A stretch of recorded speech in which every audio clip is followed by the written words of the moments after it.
You know, he got the carefree attitude, and that was Stan. I think that's why people really like him. This isn't the guy who's got millions of pounds and done this, that and the other. This is a guy who's always spoke to people, always been sort of close and nice to people. There was always a peculiar romance attached to Stan Bowles, a man whose genius on the football pitch was only equalled by his defiance of convention off it. Bowles, who passed away at 75, never followed the script, never adhered to the rules, but in the chaos of his career, he carved out a name as one of the finest footballers of his era. In an age when English football still allowed room for its eccentrics, Bowles stood front and centre, wearing the label of Maverick, with the same casual swagger with which he wore Queen's Park Rangers' iconic blue and white hoops. But it wasn't at Loftus Road where the famous Bowles-Clough collision occurred. A veteran Fleet Street football writer once recalled an encounter in 1979, shortly after Bowles' ill-fated move to Nottingham Forest. He found Stan, looking as crestfallen as one might imagine, in a Nottingham betting shop, not because he had backed another loser, but because of Brian Clough. "This manager," Bowles muttered, already nursing what he suspected was a grave mistake in joining Forest.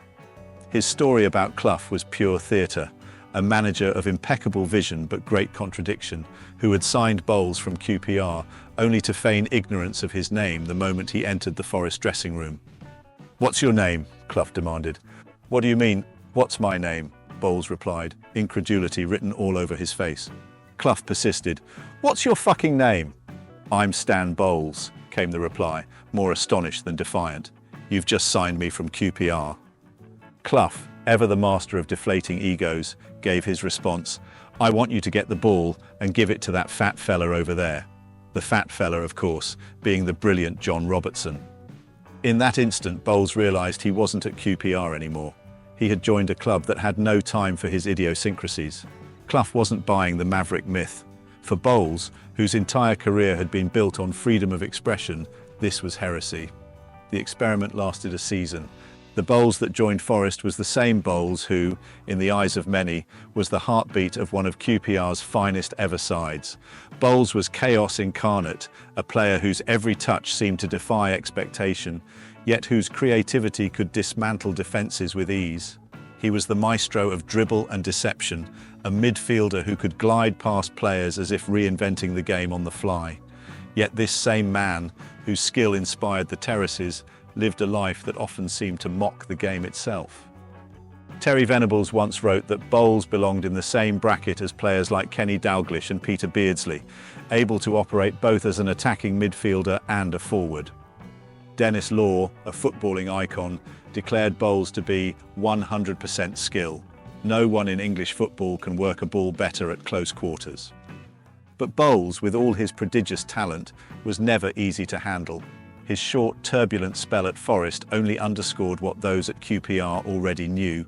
Bowles could never truly fit into someone else's system. He lived outside the lines. If his life on the pitch was unpredictable, his existence off it was a whirlwind of contradictions.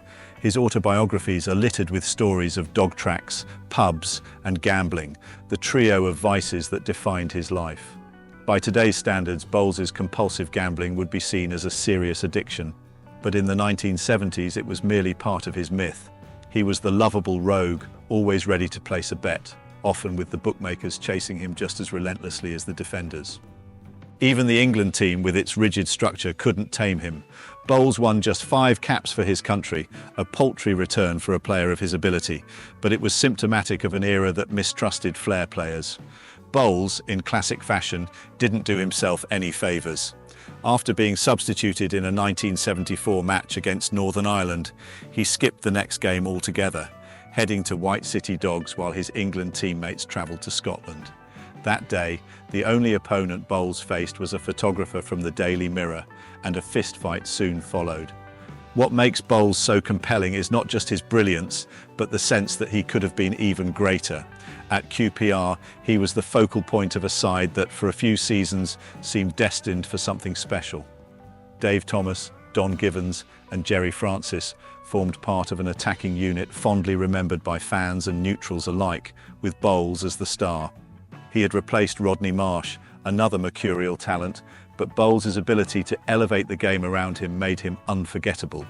Yet Bowles' career yielded only one major piece of silverware, the 1979 UEFA Super Cup, won during his brief and fractious spell with Forest. For a player of his calibre, the trophy cabinet feels woefully sparse, but the moments of brilliance he left behind, those flashes of artistry, are what endure. His genius could win a game in a moment, but his unpredictability was also his undoing. In today's data-driven, systematized football, Bowles would likely be an anomaly, a player impossible to analyze, a man outside the reach of statisticians and video analysts. The Premier League's armies of analysts would struggle to understand his disregard for discipline or his penchant for disappearing without warning. But that was Bowles' beauty. His genius didn't conform to formulas. Stan Bowles belonged to a different era, one in which football still had room for its Mavericks, when raw, natural talent was enough to earn the adoration of fans. At QPR, he found his spiritual home, where every dribble, every unpredictable moment fed into the legend. Like George Best, Bowles never shied away from his vices. He turned them into punchlines, once famously quipping, "I have enough money to last me the rest of my life, provided I drop dead at 4:30 this afternoon."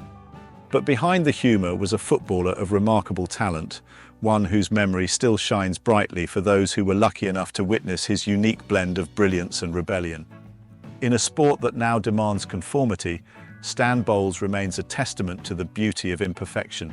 He might have fallen out with managers, lost his money at the bookies, and spurned his chances with England. But on his day, with the ball at his feet, there were few better.